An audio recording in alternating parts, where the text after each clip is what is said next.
సిద్ధపడిన వారికి వాక్యం ఇది, సిద్ధపడని వారికి శిక్ష ఇది. మత్తయి సువార్త 24వ అధ్యాయము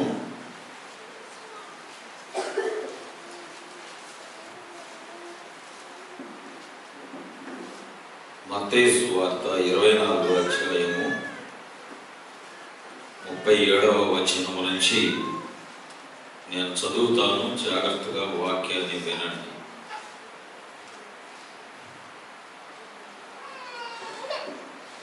నలభై 44వ వచనం వరకు చదువుతాను. జాగ్రత్తగా వినండి. నోవహు దినములు ఎలా ఉండెనో మనుష్య కుమారుని రాకడయు అలాగే ఉండెను. జల ప్రళయమునకు ముందటి దినములలో నోవహు ఓడలోనికి వెళ్ళిన దినము వరకు వారు తినుచు త్రాగుచు పెళ్లి చేసుకొనుచు పెళ్లికిచ్చుచు నుండి జల ప్రళయం వచ్చి అందరినీ కొట్టుకొని పోవు వరకు ఎరుగకపోయేది. 39వ వచనం మరోసారి ఈ మాట చెవులు లెక్కరపడుచు వినండి. జల ప్రళయము వచ్చి అందరినీ కొట్టుకొని పోవు వరకు ఎరుగక ఉండిరి. అలాగనే మనుష్య కుమారుని రాకడ ఉండను. అంటే ఈ రోజుల్లో కూడా రాకడ వచ్చే వరకు జనాలకి దేవుడు అంటే తెలియదు. రాకడ వచ్చేదాకా ఆ కాలమున ఇద్దరు పొలములో ఉందరో ఒకడు తీసుకొని పోబడును, ఒకడు విడిచిపెట్టబడును. ఇద్దరు స్త్రీలు తిరగలి విసరుదులు, ఒకతే తీసుకొని పోబడును, ఒకతే విడిచిపెట్టబడును. కావున ఏ దినమున మీ ప్రభువు వచ్చునో మీకు తెలియదు కనుక మెలకువగా ఉండుడి. ఏ జామున దొంగ వచ్చునో ఇంటి యజమానునికి తెలిసి ఉండిన ఎడల అతడు మెలకువగా ఉండి తన ఇంటికి కన్నము వేయనీయడని మీరెరుగుదురు. మీరనుకొనని గడియలో మనుష్య కుమారుడు వచ్చును కనుకనే మీరును సిద్ధముగా ఉండుడి. పరిశుద్ధుడా, ఈ లేఖనాన్ని దీవించండి. మీరు మాతో మాట్లాడండి. నీ పరిశుద్ధాత్మ చేత అందరి నాయన నేత్రములు, చెవులు, హృదయములు తెరిచి అందరిలోనికి పరిపూర్ణమైన నీ పరిశుద్ధాత్మ చేత నింపబడిన ఈ వాక్యము చొచ్చుకొని పోయి దేవా, మరి గురుడి వారి నేత్రాలు తెరవబడులాగున, చెవిటి వారి చెవులు నాయన మరి విప్పబడులాగున, ముయ్యబడిన హృదయము తెరవబడులాగున మీరే కార్యము చేయమని, ప్రతి వారిని, నన్ను, ఈ స్థలమును సమస్తము నీ స్వాధీనపరచుకోమని ప్రభువైన యేసుక్రీస్తు నామములో ప్రార్థించి అడిగి వేడుకొనుచున్నాను. అందరం ఆమేన్ చెబుదాము. ఆయన చేతిలో మనము మలవబడాలి. అంటే ఇప్పుడు మనం పాడుకున్న రీతిగా ఒదిగిపోవాలి. నువ్వు ఎంత ఒదిగి ఉంటావో అంతగా నీవు దేవుని చేతిలో వాడబడతావు. దేవుని స్తోత్రం. ఈరోజు కొన్ని ప్రాముఖ్యమైనటువంటి విషయాలు నేను మీకు తెలియచేస్తాను. సమయం 10:20 అయిపోయింది. రైట్, ఓకే, ఒక అర్ధగంట వాక్యం చెప్పుకుందాం. ఈ వాక్యం ఈరోజు అవ్వకపోవచ్చేమో, బహుశా 3 వారాలు 4 వారాలు పడుతుంది అనుకుంటా. ఈ వర్తమానము ఈరోజు నేను ఒక మంచి వర్తమానం మీ ఎదుట తెచ్చానని నేను అనుకుంటున్నాను.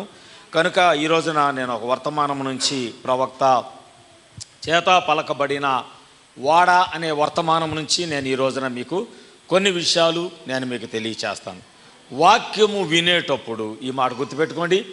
వాక్యము వినేటప్పుడు మీ నేత్రాలు చూడటమే కాదు, మీ చెవులు వినటమే కాదు, మీ హృదయము వాక్యము గ్రహించులాగున. ఆమేన్. మీరు అలా ఉండగలిగినట్లయితే ఖచ్చితంగా ఈ వర్తమానం పరిపూర్ణంగా మీ హృదయంలోకి వెళ్ళిద్దని నేను నమ్ముచున్నా. దేవునికి స్తోత్రాలు. హల్లెలూయా. ఇక్కడ ప్రవక్త వర్తమానంలో వాడనే వర్తమానంలో ఆయన ఏమని మాట్లాడుచున్నాడో కొన్ని విషయాలు నేను మీకు తెలియచేస్తూ కొన్ని లేఖనాలు కూడా నేను చూపిస్తాను. నేను తెరవమన్నప్పుడు మీరు బైబిల్ తెరవండి. దేవుని స్తోత్రములు. ఒక నిమిషం వాక్యం రికార్డ్ చేసుకుంటానికి మర్చిపోయాను.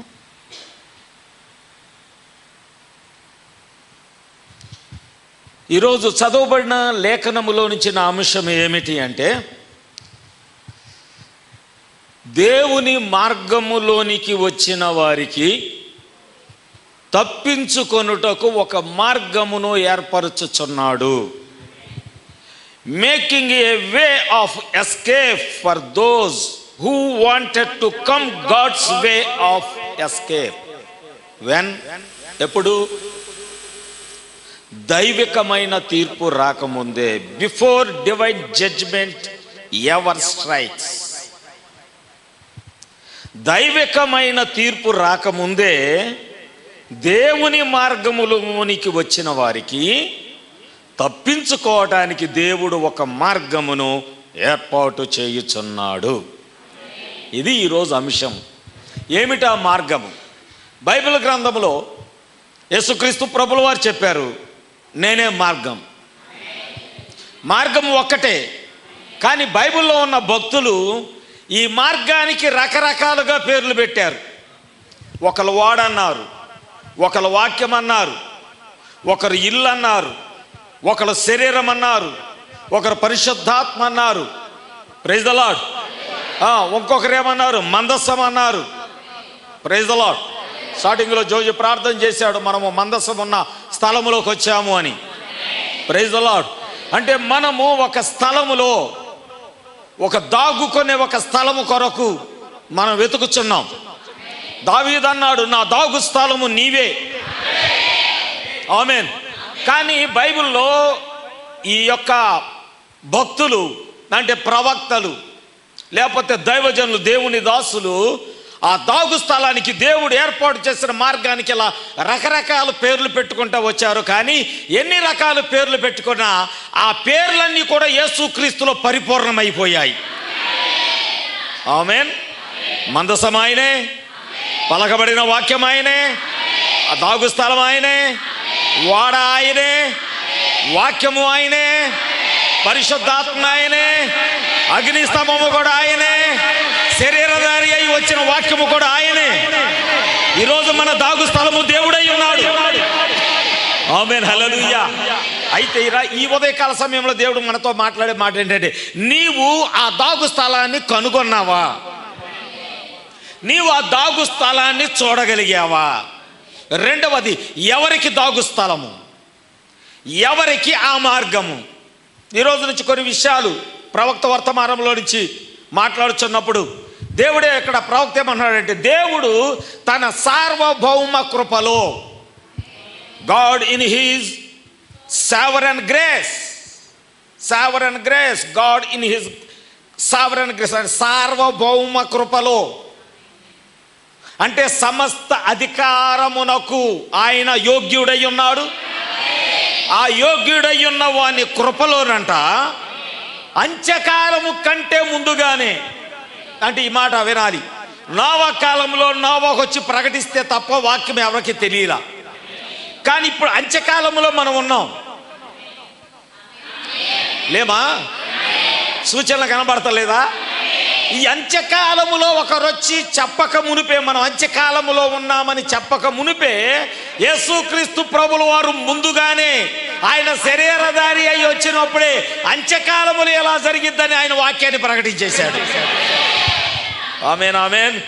నోవా దినాలు ఎలాగుంటాయో మనుష్య కుమారుని యొక్క రాకడ దినాలు అలాగే ఉండునని విలియం బ్రానమ్ ప్రవక్త చివరి కాలం యొక్క ప్రవక్త రాక మునిపే యేసు ఈ వర్తమానాన్ని ప్రకటించేశాడు.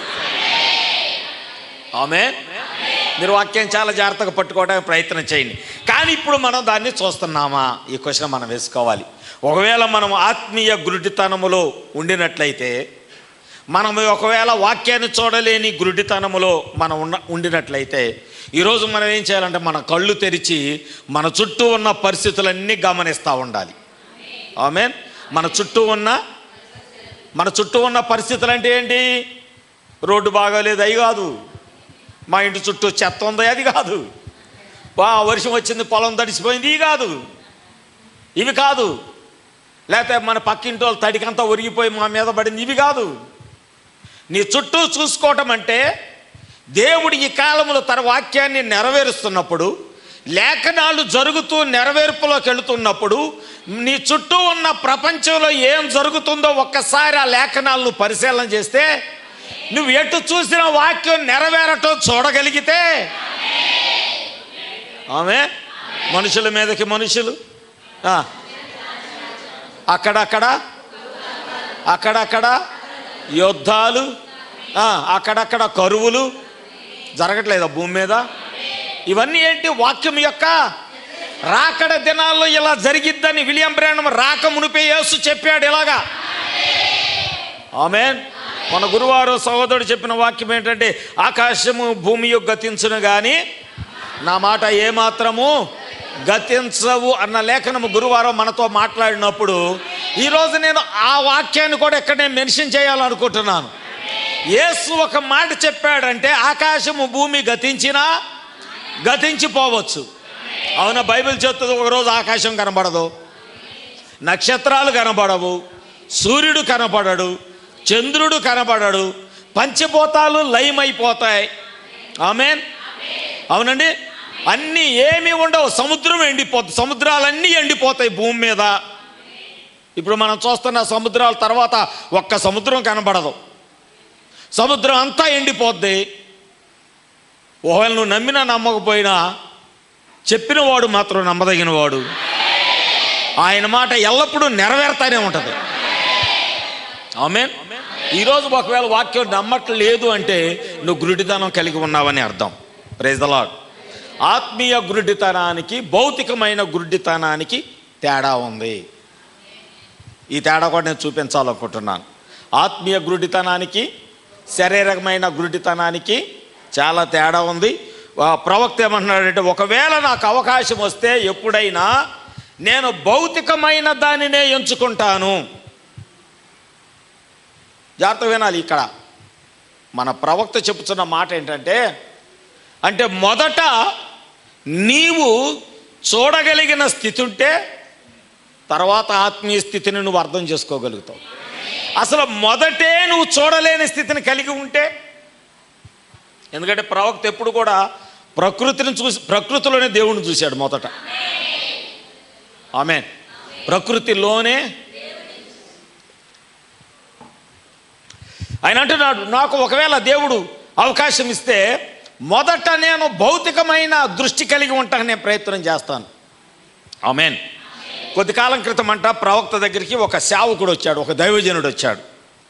ఆయన అడుగుచున్నాడు, నువ్వు నిజమైన ప్రభువు యొక్క సేవకుడు అయితే, ప్రవక్త దగ్గరికి వచ్చాడు ఒక పాస్టర్ గారు.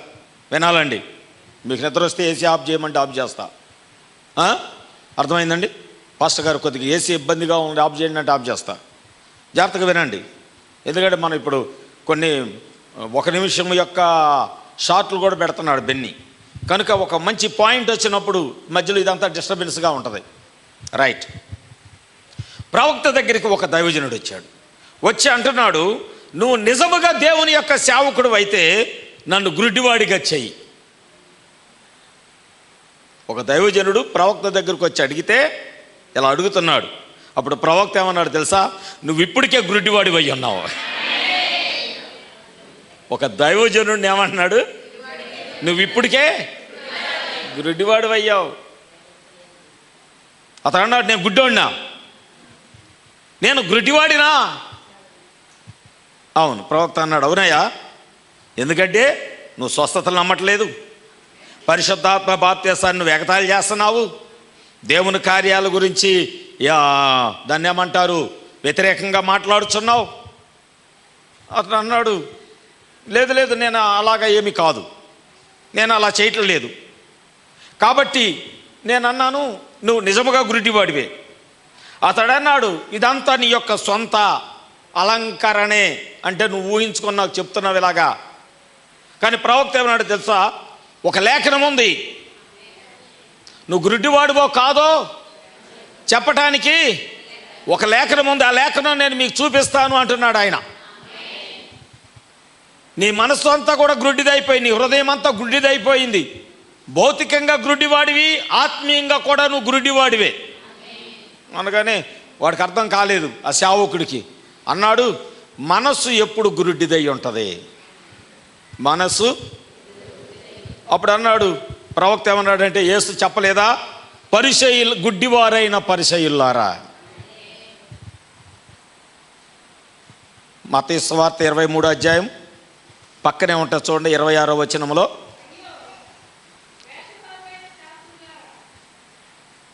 చదువమ్మా. ఆ, ఆ,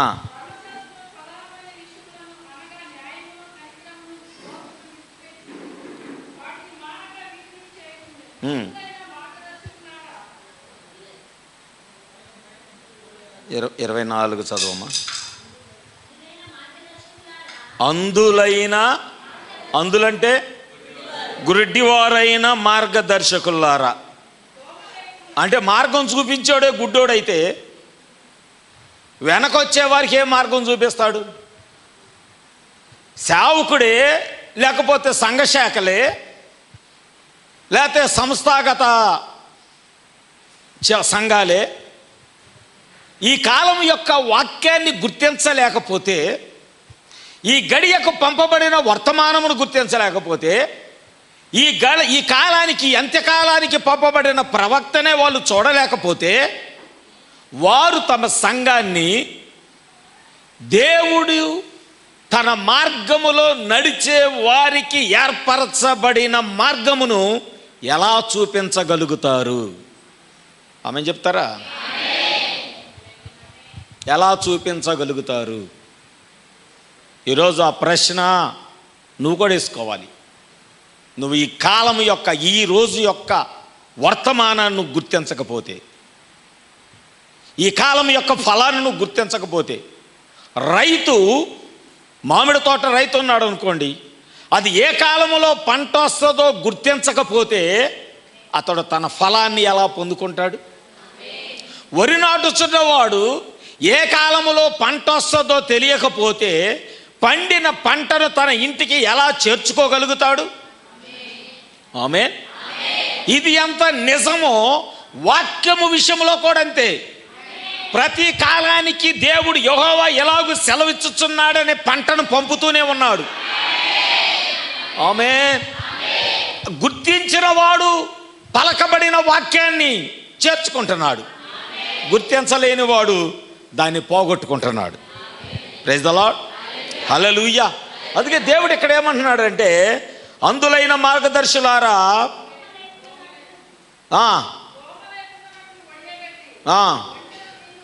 మీరే అయ్యో శాస్త్రులారా, పరిసయ్యులారా, గిన్నె పళ్ళెము వెలపట శుద్ధి చేస్తున్నారు, కానీ అవి లోపల దోపుతోనూ అజితేంద్రియత్వముతోనూ నిండి ఉన్నది. గుడ్డి పరిసయుడా, గుడ్డి పరిసయుడా, నువ్వు మందిరానికి ఒకవేళ ఈ స్థితిలో నువ్వు వస్త్రం చూసుకో.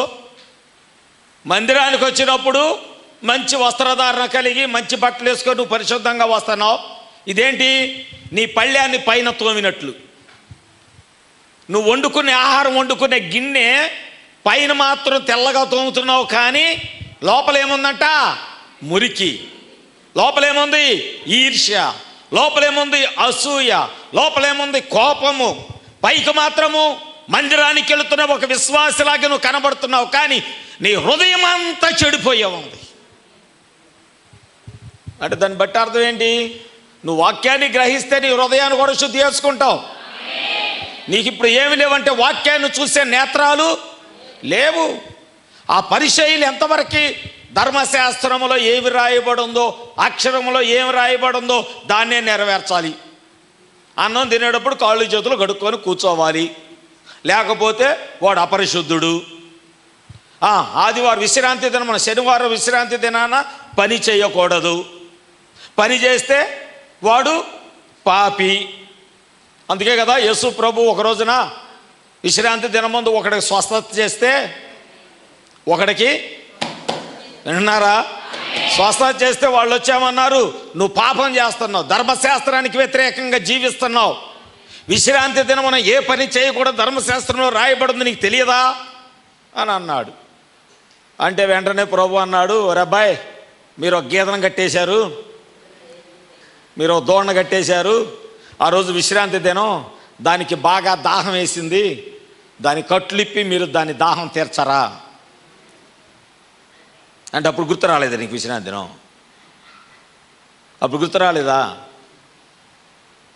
ఒక దూడ, మీ ఇంట్లో ఉన్న దూడ విశ్రాంతి దినం ఏ పని చేయకూడదు, కానీ ఆ దూడకు బాగా దాహం వేసింది, దాని కట్లిప్పి మీరు దాహాన్ని తీర్చరా? ఒక రోగముతోనో, ఒక వ్యాధితోనో, లేకపోతే ఒక సమస్యతోనో, లేకపోతే ఒక శోధనతోనో, లేకపోతే ఒక బంధకాలతోనో బంధించబడిన వాడు, లేకపోతే రోగి అయి పడిపోయిన వాడు, వాడేమనుకుంటున్నాడంటే నాకు విడుదల కావాలని ఒక దాహాన్ని కలిగి ఉన్నప్పుడు ఆ వ్యక్తి యొక్క యజమాని ప్రభు అయిన యేసుక్రీస్తు, అది విశ్రాంతి దినం అయితే ఏంటి, అది ఏ దినమైతే ఏంటి, వాడి దాహాన్ని దేవుడు తీర్చడా? ఆమేన్. ఈరోజు నిజముగా ఈ లేఖను నువ్వు చూడగలిగితే గనక, అందుకే దేవుడు అన్నాడు, గుడ్డి పరిచయుడా, గుడ్డి మార్గదర్శి.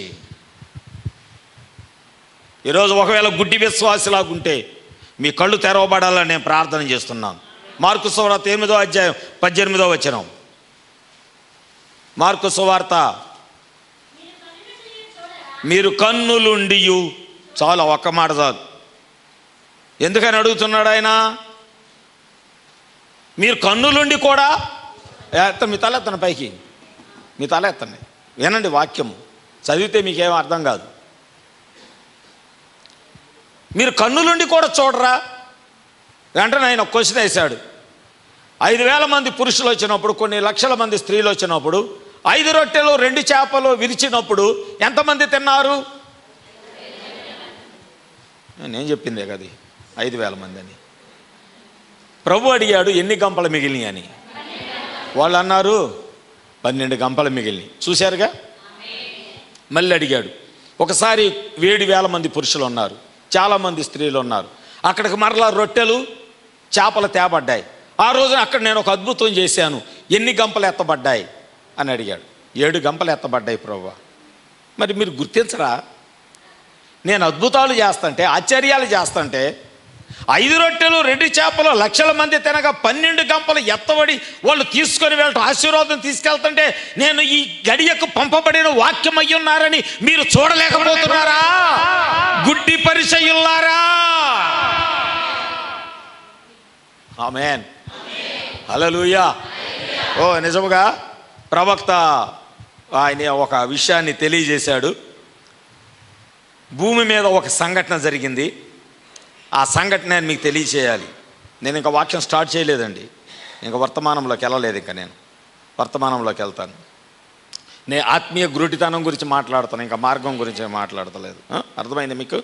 నేను ఆత్మీయ గురుడితనం గురించి మాట్లాడుతున్నా. వాక్యంలోకి వెళ్ళినప్పుడు చెప్తా ఈరోజు ఎక్కడ వాక్యం స్టార్ట్ అవుతుందో. ఇదంతా మనకి మన కళ్ళు తెరవబడతానికి, మొదట మన కళ్ళు తెరవబడితే వాక్యం అర్థం అవ్వటానికి. Praise the lord. ఒకసారి బైబిల్ గ్రంథంలోనే జరిగింది. ఒక గొప్ప ప్రవక్త, ఈ భూమి మీద ఒక గొప్ప ప్రవక్త ఉన్నాడు. తల పైకి ఎత్తండి, నేను చదవన్నప్పుడు చదవండి. ఆ ప్రవక్త పేరు ఎలీషా. పోయిన వారం కూడా వచ్చాడు, అంతకుముందు ఆదివారం కూడా వచ్చినట్టు ఉన్నాడు ఇక్కడికి. అవునా? మరలా ఈరోజు వచ్చాడు మన మధ్యకు. ఆయన గొప్ప ప్రవక్త. అవునండి, ఎలీషా. ఆయన భూమి మీద ఉన్నప్పుడు దోతానులో ఉన్న సమయంలో ఒకసారి ఏం జరిగిందంటే, ఎలీషాను పట్టుకోవడానికి సిరియా సైన్యం అంతా కూడా వచ్చేసింది. ఆమేన్. సిరియా సైన్యం వచ్చి మొత్తం చుట్టుముట్టారు. చుట్టుముట్టినప్పుడు ఆ ప్రవక్త ఇంట్లో నుంచి గెహాజీ అనే శిష్యుడు, ఆయన పనివాడు బయటకు వచ్చాడు. బయటకు వచ్చామన్నాడంటే, తండ్రి తండ్రి, వారు మన మీద పడుచున్నారు. ప్రవక్త చెప్పిన మాట చదువుతున్నా. సిరియా సైన్యం ఆ పట్టణం అంతా ముట్టడి వేశారు, మన చుట్టూ కూడా ముట్టడి వేశారు. ఇప్పుడు మనం ఏం చేయాలి? ప్రవక్త అంట బయటకు వచ్చి, ఎలీషా వచ్చి అంతా చూసేమన్నాడంటే, మంచిది, వారితో ఉన్న వారి కంటే మనతో ఉన్నవారు ఎక్కువ మంది ఉన్నారు అన్నాడంట. ఆమేన్. మన చుట్టూ ఉన్న శత్రువుల కంటే మనతో ఉన్నవారు, చలమైపోద్దా ప్రార్థన చేసినప్పుడు ఓ మాట అంటాడు, లోకంలో ఉన్నవాని కంటే మనలో ఉన్నవాడు గొప్పవాడు. ఆమేన్, హల్లెలూయా, హల్లెలూయా. ఇది నువ్వు చూడగలగాలి. నీ చుట్టూ శత్రువులు ఉన్నా మనతో ఉన్న దేవుని సైన్యాన్ని చూడగలగాలి. ఆమేన్. నీ చుట్టూ సమస్యలు చుట్టుముట్టినా, శోధనలే చుట్టుముట్టినా, అంధకారమే ఆవరించినా, ఆమేన్, ఒకవేళ నిన్ను రక్షించడానికి ఆ స్థలములో ఎవరు సహాయకులు ఒక్కళ్ళు లేకపోయినా, నువ్వు ఆటలుగా చూడాల్సింది. వాటన్నిటి నుంచి నిన్ను బయటకు తీసుకొని వచ్చే దేవుని సైన్యాన్ని చూడాలి. ఆమేన్. ఈరోజు ప్రవక్త ఆయన ఏం చూస్తున్నాడంటే శత్రువులు చూడటం లేదు. ఆయన ఎలాంటి సైన్యాన్ని చూస్తున్నాడు తెలుసా? అగ్నితో మండుచున్న దేవుని దూతలను చూస్తున్నాడు ఆయన. శత్రువులను దహింపచేసే అగ్నితో నింపబడిన గుర్రాలతో రథాలతో వచ్చిన దేవుని దూతలను చూస్తున్నాడు ప్రవక్త. Praise the lord. అంతేనా? ఆయన చుట్టూ పర్వతాలు ఉన్నాయి, ఆ పర్వతాలన్నీ మండుతూ ఉన్నాయంట. ఆమేన్. కానీ సిరియనులకి కనబట్టం లేదు. గెహాజీకి చెప్పాలి కనబట్టం లేదు. Praise the lord. వాడు అంటున్నాడు, అయ్యా మరి ఉన్నారని నువ్వు అంటున్నావు, కానీ నా వాళ్ళు తప్ప నాకు ఎవరు కనబట్టం లేదు. వాళ్ళు తప్ప నాకెవరు. అప్పుడు ఎలీషా ఏం చేశాడో తెలుసా? యెహోవా వీడు చూసినట్లుగా వీడి కళ్ళు తెరువయ్యా. మొదటి ప్రార్థన అది. వీడు చూసినట్లుగా వీడి కళ్ళు తెరువయ్యా. Praise the lord. చూడండి, ఇప్పుడు ఎందుకంటే ఈ రోజున మనము ఎలాంటి పరిస్థితుల్లో అంటే దేవుని సన్నిధికి వచ్చినా ఇక్కడ పరిశుద్ధాత్మ కదులుతున్న స్థితిని చూడ. ఈ కృపా గుడారములో ఉన్న విశ్వాసుల యొక్క కళ్ళు తెరువు ప్రభువా. ఎందుకంటే మీ నేత్రాలు తెరవబడకపోతే వాక్యం ఎలా ప్రయాణం చేస్తుందో మీకు అర్థం కాదు. మీ హృదయాలు తెరవబడకపోతే పరిశుద్ధాత్మ వాక్యాన్ని ఎలా తీసుకెళ్తున్నాడో మీరు చూడలేరు. అది చూడలేరు అంటే దాని అర్థం ఏంటో తెలుసా? ఈ వాక్యం నిన్ను శిక్షించబోతుందని అర్థం. ప్రతివారు మందిరానికి వచ్చి వాక్యాన్ని గ్రహించకపోతే కళ్ళున్న వాళ్ళకేను అదే విడిపించే మార్గంగా అవుతుంది. వాక్యాన్ని చూడలేని వారికి అది శిక్షించే మార్గంగా ఆ వాక్యమే మార్చబడుతుంది. అర్థమవుతుందండి? Praise the lord. ఎక్కడ ఏ పరివాడు అన్నాడు, అయ్యా ఇప్పుడు వాళ్ళు ఇక్కడ ఉన్నారు, కానీ నిన్ను తప్ప నేను ఎవరిని చూడలేకపోతున్నాను. ప్రవక్త అన్నాడు, దేవా వీడి కళ్ళు తెరు. వాడు కళ్ళు తెరవబడ్డాయి. ఆమేన్. హల్లెలూయా. నిజంగా అక్కడ అగ్ని దూతలు, దేవుని యొక్క సన్నిధి. ఈరోజు నువ్వు కూడా పరిశుద్ధాత్మ వాక్యము చేత కదులుతూ నీ దగ్గరికి రాగానే నన్ను విడిపించడానికి కూడా దేవుడు తన దూతలను ఇలాగే పెట్టాడు కదా అని నీకు ఆ గ్రహింపు రావాలి. అది వాక్యాన్ని చూడటం అంటే. నన్ను రక్షించడానికి కూడా దేవుడు తన దూతలను అలాగే పెట్టాడు కదా. ఎలీషాకు పెట్టిన దేవుడు మనకు పెట్టడా? ఎలీషాను విడిపించిన దేవుడు మనల్ని విడిపించడా? శత్రువు యొక్క ఒక్క బాణము కూడా ఎలీషాను తగలకుండా ఆపిన దేవుడు ఈరోజు శత్రువు వేయించిన ఏ అగ్ని బాణమైనా నీకు తగలకుండా ఆపలేడా? ఆపుటకు నా దేవుడు సమర్థుడు. నా దేవుడు సమర్థుడు. హల్లెలూయా, హల్లెలూయా. నిజముగా వాళ్ళు ఎలాంటి గుడ్డివారంటే వాళ్ళందరూ అక్కడ నిలబడి ఉన్నారు. వాళ్ళందరూ నిలబడి ఉంటే చూడండి, ఇక్కడ 2వ రాజుల గ్రంథం 6వ అధ్యాయం 15వ వచనం నుంచి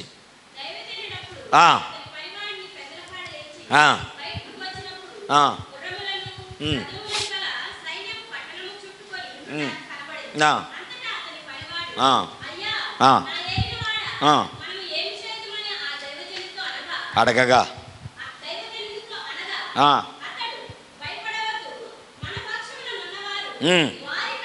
అధికులై ఉన్నారని చెప్పి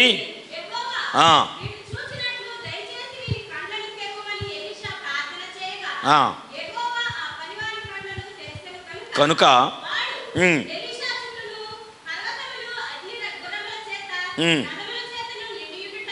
చూసారా? ఇప్పుడు ప్రవక్త ఏది చూస్తున్నాడో, దైవజనుడు దేవుని యొక్క కార్యమును ఏది చూస్తున్నాడో, కళ్ళు తెరవబడిన అతని విశ్వాసి కూడా. అది సంఘం అంటే ఇలా ఉండాలి. దైవజనుడు పరిశుద్ధాత్మతో నింపబడి ఉంటే సంఘము కూడా పరిశుద్ధ. ఆదివారం ఎందుకు ప్రార్థన మానాలని కోరుకుంటున్నారు? ఈరోజు కొంతమంది సంఘ పెద్దలే రాలేదు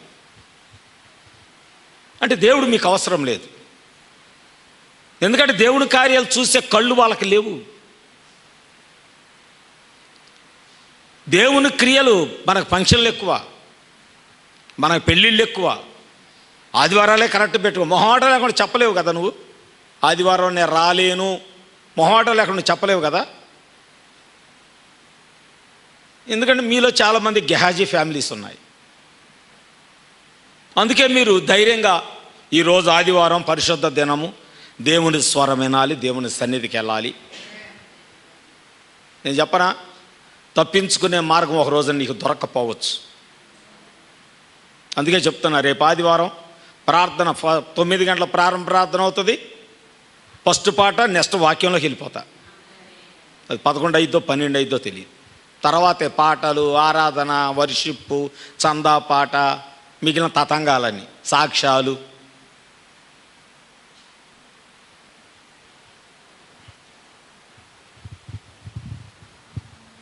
వాక్యానికి విలువివ్వండి, దేవునికి విలువివ్వండి. దేవుడు అన్నాడు, నన్ను గణపరిచేవాడినే నేను గణపరుస్తాను. ఈరోజు ఎలా పోయినా ఏం కాదులే, అసలు నేను ఒక చెత్తతో తీసి పక్కన పడేస్తాడు దేవుడిని, ఒక చెత్త కంటే ఘోరంగా. ఒకరోజు నీ పరిస్థితి ఎలా ఉంటుందో తెలుసా?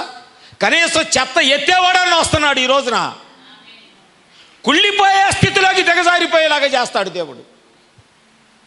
దేవుడంటే భయము లేకుండా ఉంటే గనక, దేవుడి కంటే ఆదివారం మీకు గొప్పదేముందో చెప్పండి? ఆదివారం దేవుడి కంటే గొప్పదేముంది? మీరు ఒకవేళ ఆదివారం ప్రార్థన రాలేకపోతే ఉద్యోగంలో ఉండి, మీ ఉద్యోగమే మీకు శ్రమ అయింది. నీ ఉద్యోగంలోనే నీకు అవమానాలు ఎదురవుతాయి. నీ ఉద్యోగంలోనే నీకు దాన్ని ఏమంటారు, శ్రమలు ఎక్కువ అవుతాయి. ఒకవేళ వ్యాపారమా, ఆదివారం వ్యాపారమే ఎక్కువ అనుకుంటే నీ వ్యాపారమే నీకు శత్రువు అయిపోద్ది. ఎందుకంటే దేవుడు చూస్తాడు మన హృదయాలు, మనల్ని పరిశీలన చేస్తాడు ఆయన. ఆదివారం కొంతమంది ఈరోజు కూలికి వెళ్ళాల్సి వచ్చింది, కొంతమంది ఆదివారం పొద్దున్నే గంపలేసుకొని వెళ్ళిపోతారు. ఆదివారం పొద్దున్నే వ్యాపారాలు, అది నీకు శ్రమ కాబోతుంది, జాగ్రత్త. అది ఒక రోజున నీ శరీరాన్నే కాదు, నీ వ్యాపారమో లేకపోతే నీ ఉద్యోగమో ఒకరోజు నీ ప్రాణమే తీయబోతుంది, జాగ్రత్త. ఖచ్చితంగా నువ్వు దేవుని కంటే ఏదైతే ఎక్కువ విలువిచ్చావో, పోయిన వారం కూడా చెప్పాను, దాన్ని దేవుడు నీకు, గుర్తుపెట్టుకున్నారు బాగా, దేవుడు దాన్ని నీకు ఖచ్చితంగా మనం ఆయనకి విలువివ్వాలి. ఈ ప్రపంచంలో, ఈ భూమి మీద నువ్వు తల్లి గర్భంలో నుంచి పుట్టగానే ఆయన ఊదాడు తన జీవాన్ని. ఇంకా లోపల ఆయన జీవం ఉంది. ఒక్కసారి దాన్ని బయటికి తీస్తే లేదు, పడిపోవటమే, ఉన్న పాటున పడిపోవటమే.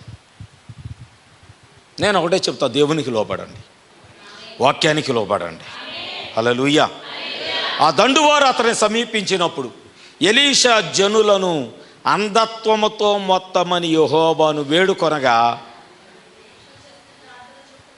మొదటి ప్రార్థన, వీడి కళ్ళు తెరువు ప్రభువా. ఎలీషా చేసిన మొదటి ప్రార్థన, వీడి కళ్ళు తెరువు ప్రభువా. దేవుడు కళ్ళు తెరిచాడు. రెండవ ప్రార్థన, వీళ్ళని గుడ్డితనంతో, అంధత్వంతో మొత్తు ప్రభువా. ఒకసారి యేసుక్రీస్తు ప్రభులు వారి భూమి మీద ఉన్నప్పుడు ఒక మాట చెప్పాడు. యోహాను సువార్త 9వ అధ్యాయము 39వ వచనం. యోహాను సువార్త 9వ అధ్యాయం 39వ వచనం. అప్పుడు యేసు, చూడని వారు చూడవలెను. అబ్బాబ్బాబ్బా. అందుకు యేసు ఏమంటున్నాడండి? చూడని వారు చూడవలెను, చూచువారు గుడ్డివారు కావలెను అను తీర్పు నిమిత్తం. ఇది తీర్పు అంట. ఈ మాట మీకు అర్థమైందా? నువ్వు వాక్యము విని వాక్యాన్ని చూడలేకపోతే నువ్వు గుడ్డితనం కలిగి ఉంటే ఆల్రెడీ దేవుడు నీకు తీర్పు తీర్చేశాడంట. ఇది తీర్పు. చూడని వారు చూడటము, చూచుచున్నవారు గుడ్డివారు అవటం. ఆమేన్. అర్థమవుతుందా? వర్తమానం అర్థమవుతుందండి. Praise the lord. చూడండి, ఇక్కడ దేవుడు మాట్లాడుచున్నాడు. ప్రవక్త మొదట గెహాజీ గురించి ప్రార్థన చేశాడు. ప్రభువా, వీడికి గుడ్డితనాన్ని కలగచేయి. ఎవరికి? గెహాజీకి కళ్ళు తెరవమని ప్రార్థన చేశాడు, కళ్ళు తెరిచాడు. రెండవది, సిరియన్లకి అంధత్వంతో మొత్తు ప్రభువా. వాళ్ళు ఎలాంటి అంధత్వం కలిగి ఉన్నారంటే పంపబడిన ప్రవక్తను కూడా గుర్తించలేని గ్రుడ్డివారు. ఆ గడియకు పంపబడిన ప్రవక్తను కూడా గుర్తించలేని. అక్కడ విచిత్రం ఏంటో తెలుసా? ఆ ప్రవక్త వెళ్ళి అడిగాడు, ఎవరిని ఎత్తుతున్నారు మీరు? ఎవరిని? వాళ్ళు ఏమన్నారు? ప్రవక్త ఎలీషాని ఎత్తుతున్నారా? ఎలీషానే క్వశ్చన్ వేస్తున్నాడు. ఎలీషాని ఎత్తుతున్నారా? వాళ్ళు అన్నారు అవును అవును ప్రవక్త అన్నాడు. నేను చూపిస్తారండి ఆయన్ని. గమనిస్తున్నారా? శిష్యుడేను దేవుని దూతలను చూడలేడు గుడ్డివాడు, సిరియన్లేను ప్రవక్తను దేవుని కార్యాలు చూడలేని గుడ్డివారు. సంఘంలో ఇలాంటి వాళ్ళు కూడా ఉంటారు. వాక్యం వింటా కూడా సంఘంలో జరుగుతున్న కార్యాలు, సంఘంలో జరుగుతున్న అద్భుతాలు చూడలేని గుడ్డివారుగానే ఉంటారు. దేవుడు కార్యం చేశాడు సంఘంలో, సాక్ష్యాలు చెప్పుకుంటారు కొంతమంది. వాళ్ళు గ్రహించలేరు దేవుడు వాళ్ళకి చేస్తే మాకు ఎందుకు చేయడు అనే గ్రహింపు రాదు వాళ్ళకి. కళ్ళు తెరవమని ఒకడు ప్రార్థన చేస్తే దేవుడు కళ్ళు తెరిచాడు. కళ్ళు మూసే ప్రభు అని ప్రార్థన చేస్తే కొంతమంది కళ్ళు, శత్రువుల యొక్క కళ్ళు మూసివేశాడు. ఒకసారి పౌలు ఓ ప్రాంతానికి వెళ్ళాడంట. ప్రాంతానికి వెళితే అక్కడ గారడీవాడు, గారడి సీమోను కాదు, అతని పేరు యేసు, బర్ యేసు సంథింగ్. అపోస్తుల కార్యాలు 13వ అధ్యాయం. అపోస్తుల కార్యాలు 3వ అధ్యాయమా? ఒక నిమిషము. 13వ అధ్యాయం 6వ వచనం నుంచి చూస్తే, వారు ఆ ద్వీపమంతటా సంచరించి పాపు అని ఊరికి వచ్చినప్పుడు గారడీవాడు అబద్ధ ప్రవక్త అయిన బర్ యేసు అని ఒక యూదుని చూచిరి. అతడు వివేకము గలవాడై సెర్గి సౌలు అను అధిపతి వద్ద నుండెను. అతడు బర్నబాను సౌలును పిలిపించి దేవుని వాక్యము వినగోరెను. అయితే ఎలుమ ఆ అధిపతికి విశ్వాసము నుండి తొలగింపవలనని యత్నము చేసి వారిని ఎదిరించాను. ఎలుమ అను పేరునకు గారడీవాడని అర్థం. అందుకు పౌలు అనబడిన సౌలు పరిశుద్ధాత్మతో నిండినవాడే అతన్ని తేరు చూసి సమస్త కపటముతోనూ, జాగ్రత్తగా వినాలి ఈ మాట, సంఘములో ఎవరి హృదయం ఎలాంటిదో సేవకుడికి బాగా తెలుసు. మీరు అనుకోవచ్చు నా హృదయం సేవకుడు తెలియదని. ఎక్కడున్న అందరి హృదయాలు బయట పెట్టాలంటే సెకండ్ పట్టదు. నాకు సెకండ్ పట్టదు. మీ హృదయము ఎలాంటి స్వభావంతో ఉందో, ఏ స్థితితో ఉందో పేర్లు పెట్టి చెప్పమంటే అందరిదే చెప్పేస్తా. అందుకు పౌలు అనబడిన సౌలు పరిశుద్ధాత్మతో నిండిన వాడై అతన్ని తేరి చూసి సమస్త కపటముతోనూ సమస్త దుర్మార్గముతోనూ నిండినవాడా, అపవాది కుమారుడా, సమస్త నీతికి విరోధి, నీవు ప్రభు యొక్క తిన్నని మార్గములు చెడగొట్టుట మానవా, ఇదిగో ప్రభువు తన చెయ్యి నీ మీద ఎత్తి ఉన్నాడు. తీర్పు రాజదండం ఎత్తబడింది. ఉగ్రత తీర్చడానికి ఓ దేవుడు ఆ యొక్క తన చేతిని ఎత్తాడు ఆయన. ఆమేన్. ఓ ప్రభు, ఇక్కడ పౌలు అంటున్నాడు, ఇదిగో ప్రభు తన చెయ్యి నీ మీద ఎత్తి ఉన్నాడు. నీవు కొంతకాలము గ్రుడ్డివాడివై సూర్యుడిని చూడకుందు అని చెప్పాను. వెంటనే మబ్బును చీకటి అతను కమ్మెను గనుక అతడు తిరుగుచూ ఎవరైనా చెయ్యి పట్టుకొని నడిపింతురా అని వెతుకుచుండెను. నీకు ఇప్పుడు అర్థం కాదు. దేవుని వాక్యమిని కళ్ళు ఉన్నప్పుడే దేవుడు తన వాక్యాన్ని బోధిస్తున్నప్పుడు నన్ను ఎవరైనా రక్షిస్తారా, నిత్యత్వంలోకి నన్ను ఎవరైనా తీసుకెళ్తారా? ఎప్పుడు గుడ్డితనం వస్తే అప్పుడు ఎత్తుకోవాలి. ఇంకా గుడ్డితనం రాకమునిపే దేవుడు బోధిస్తున్నాడు. కనీసము ఆ గుడ్డి పరిచయాలతో చెప్పినట్లుగా ఇప్పుడైనా మీరు గ్రహించరా ఈ కాలం యొక్క వర్తమానాన్ని? ఇప్పటికైనా చూడగలుగుతారా ఈ కాలానికి పంపబడిన ప్రవక్తను? ఆమేన్, హల్లెలూయా. ఎందుకంటే దేవుడు నిన్ను మొత్తటానికైనా తన చెయ్యి ఎత్తబోతున్నాడు. ఇంకా చూపు కనబడదు అనుకోండి, నీ ఇంట్లోకి నువ్వు వెళ్ళటానికి కూడా ఒకరు చేయి పెట్టుకొని నడిపించాల్సింది. అవునా? గురుడితనం కలిగితే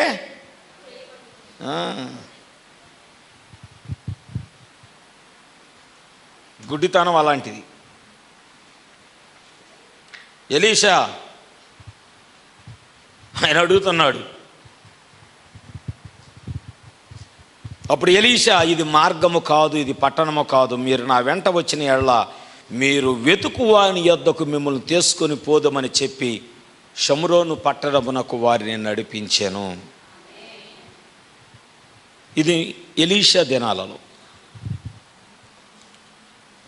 అబ్రహాము దినాల్లో ఇక్కడ ఒక పాయింట్. అబ్రహాము దినాల్లో ప్రవక్త మాట్లాడుచున్నాడు, ఈ మనుషులు నా ఇంటి నీడకు వచ్చి ఉన్నారు కనుక వారిని మీరేమి చేయకూడదని చెప్పినప్పుడు వారు, నువ్వు అవతలకి పొమ్మన్రి. మరియు వారు వీడెవడో మనలోనికి పరదేశిగా వచ్చి తీర్పరగా నుండి చూస్తున్నాడు, కాగా వారికంటే నీవు ఎక్కువ కీడు చేసేదమని చెప్పి లోతు అన్న మనుషుని మీదకి దుమ్మిగా పడి తలుపు పగల కొట్టుటకు సమీపించిరి. ఆదికాండం 19:9-11 వరకు. అయితే ఆ మనుషులు తమ చేతులు చాపి లోతును ఇంటి లోపలికి తమ యొద్దకు తీసుకొని తలుపులు వేసిరి. అప్పుడు వారు పిన్నలు మొదలుకొని పెద్దల వరకు ఆ ఇంటి ద్వారము దగ్గర ఉన్న వారికి కనుమొబ్బు కలగ చేయగా వారు ద్వారము కనుగొనలేకపోయిరి. సిరియనులు పంపబడిన ప్రవక్తను చూడటంలో గుడ్డివారయ్యారు. సొదొమ ప్రజలు లోతు ఇంటికి వచ్చిన దూతలను చూడటంలో గుడ్డివారయ్యారు. గమనిస్తున్నారా? సిరియన్లు ఎందుకు వచ్చారు? కీడు చేయడానికేనా? సొదొమ ప్రజలు లోతు ఇంటికి ఎందుకు వచ్చారు? పాపం చేయటానికి, కీడు చేయటానికేనా? కానీ అక్కడ నిలబడినది ఎక్కడైనా ప్రవక్త, ఎక్కడైనా పరలోకములో నుంచి వచ్చిన దేవుని దూతలు. ఆమేన్. వారు ఎలాంటి హృదయం కలిగి ఉన్నారంటే, ఇందాక చెప్పానే, ఇందాక మనం మాట్లాడుకున్నామే, ప్లేటు గిన్నె పైన అసలు అంటులతో వాళ్ళు చెప్పట్లే. ఇక్కడ బయట తలతల, లోపల కపటముతోను, అజితేంద్రియముతోను, దోపుతోను, మురికితో నింపబడినట్లుగా. అవునా? చూడండి, ఇక్కడ ఆ గుడ్డివారు ఎలాగయ్యారో చూడండి. సొదొమ ప్రజలు పాపం చేయడానికి వచ్చారు. వాళ్ళ హృదయాలు చెడిపోయి ఉన్నాయి. లోతు ఇంటికి వచ్చిన దూతలను గుర్తుపట్టడంలో వారి నేత్రాలు గురుడితనం కలిగి ఉన్నారు. ఆమేన్. ఆ తలుపు వాళ్ళంతా దొమ్మిగా వచ్చారంట. లోతు, నీ ఇంట్లోకి వచ్చిన 2 మనుషులను బయటకు పంపించు, వారితో మేము పాపం చేయాలి, వారిని మేము కోడాలి. ఎవరంట? చిన్నపిల్లలు మొదలుకొని. అది ఈ కాలమేనా? మొన్న ఎవరో ఒక ఆమె చెబుతుంది, ఒరే పోయిన 7 తరాలు, అటు 7 తరాలు, ఇటు 7 తరాలు కాదురా, అసలు మీరు ఫ్రెష్గా ఉన్నారో లేదో పరిశీలన చేసుకోండి. 8వ తరగతి, 9వ తరగతి, 10వ తరగతి, 11, 12 డిగ్రీ ఎవరు ఫ్రెష్ క్యాండిడేట్లు కనబడటం లేదు, అందరూ చెడిపోయిన వారుగా కనబడుతున్నారని చెప్తుందామె. యవనస్తులకు చెప్తున్న హెచ్చరిక ఇది. వివాహం ఎప్పుడు పరిశుద్ధమైందో తెలుసా? పానుపు నిష్కలంకమై ఉన్నప్పుడు. అంటే నీవు పరిశుద్ధుడు అయి ఉండాలి, నీ కాబోయే భార్య కూడా పరిశుద్ధురాలై ఉంటేనే ఆ వివాహం ఘనమైంది. అంతేగాని ప్రతి పెళ్ళి ఘనమైంది కాదు. అర్థమైందా? ప్రతి పెళ్ళి వీళ్ళు తమ యొక్క జీవితాలు నాశనము చేసుకొని వారై ఉండాలి. వీరు పరిశుద్ధులై ఉండాలి, యువతల వీళ్ళు పరిశుద్ధులై ఉండాలి. 2 పరిశుద్ధులైతేనే పానుపు, అంటే ఆ రోజు జరిగే పానుపు కపటము లేనిది, నిష్కపటమైనది అయితేనే ఆ పెళ్లి ఘనమైనది. Praise the lord. అంతేగాని భూమి మీద జరిగే ప్రతి పెళ్లికి కార్డు మీద వేసినట్టుగా వివాహం అన్ని విషయంలో ఘనమైనది కాదు. Praise the lord. Hallelujah, hallelujah. చూడండి, దేవుడు మొదటిసారి అబ్రహామును దర్శించినప్పుడు జాగ్రత్తగా విందాం. మొదటిసారి అబ్రహామును దర్శించినప్పుడు అబ్రహాం అంట దేవుణ్ణి మాత్రమే చూడగలిగిన కన్నులు కలిగి ఉన్నాడు. ఆమేన్. అబ్రహాము సరి అయిన నేత్రాలు కలిగి ఉన్నాడు. ఎలీషా సరి అయిన నేత్రాలు కలిగి ఉన్నాడు. ఆమేన్. అందుకే అబ్రహాం ఇంటికి వచ్చిన ముగ్గురిలో ప్రభువును గుర్తుపట్టాడు ఆయన. కానీ లోతు ఇంటికి వచ్చిన దూతలను గుర్తుపట్టడంలో వాళ్ళు తప్పిపోయారు. వారు గుడ్డితనం కలిగి ఉన్నారు. ఇక్కడ ప్రవక్త ఏమని చెప్తున్నాడంటే, ఆ ఇతర వ్యక్తులు సొదొమకు పోవచ్చున్నారు. ఆ ఇద్దరు వ్యక్తులు వారు అచ్చటకు వెళ్ళి ప్రసంగించి మరీ జనులను గుడ్డివారిగా చేసిరి. ప్రవక్త ఏమన్నాడు తెలుసా? సువార్త బోధించుట వలన అంటే వాక్యము చెప్పటం అనేది ఇదేనంట. ఏమిటి? అవిశ్వాసిని గుడ్డోలుగా చేయటమే. అయ్యా వింటున్నారా? అవిశ్వాసులను గుడ్డివారిగా చేయటమే వాక్యం, సువార్త. సువార్త బోధించేటప్పుడు నువ్వు వాక్యానికి వ్యతిరేకమైన స్వభావం కలిగి ఉంటే దేవుడు ఎలా అంటాడు అంతే. తన చెయ్యెత్తి ఒకసారి ఇట్లా అనగానే నీకు అంధత్వం వచ్చిద్ది, నీకు గురుడితనం వచ్చిద్ది. ఇక ఎప్పుడో శ్రమలో కష్టాలు మంచంలో పడిపోయి ఎట్ట అయిపోయి ఎముకలన్నీ బయట పడిపోతే ఆ మంచం మీద ఉండేప్పుడు అనుకుంటా, ఎవరన్నా నన్ను ప్రార్థనకు తీసుకెళ్తే బాగుంటుంది, ఎవరన్నా నన్ను ప్రార్థనకు తీసుకెళ్తే బాగుంటుంది. గుడ్డితనం. ఇక్కడ సువార్త ఏం చేసింది? లోతు కుటుంబాన్ని విడిపించడానికి వచ్చిన సువార్త, వచ్చిన దూతలతో పాపం చేయడానికి సిద్ధపడిన సొదొమ వాళ్ళకి గుడ్డితనాన్ని కలగచేసి. Praise the lord. చూడండి, సొదొమ మనుషులేను దూతలను వెతుకుతున్నారు, సిరియనులేను ఎలీషాను వెతుకుతున్నారు. అర్థమవుతుందా? నేను ఇంకా వాక్యంలోకి వెళ్ళలేదు. ఇంకా చాలా ఉంది, వాక్యంలోకి వెళ్ళడానికి చాలా ఉంది. నేను ఇంట్రడక్షన్ గుడ్డితనం గురించే నేను మాట్లాడుతున్నాను ఇంకా. రైట్. ఎందుకంటే ఇప్పుడు నేను చెప్పాల్సింది ఉంది, చాలా ఉంది. Oh my God.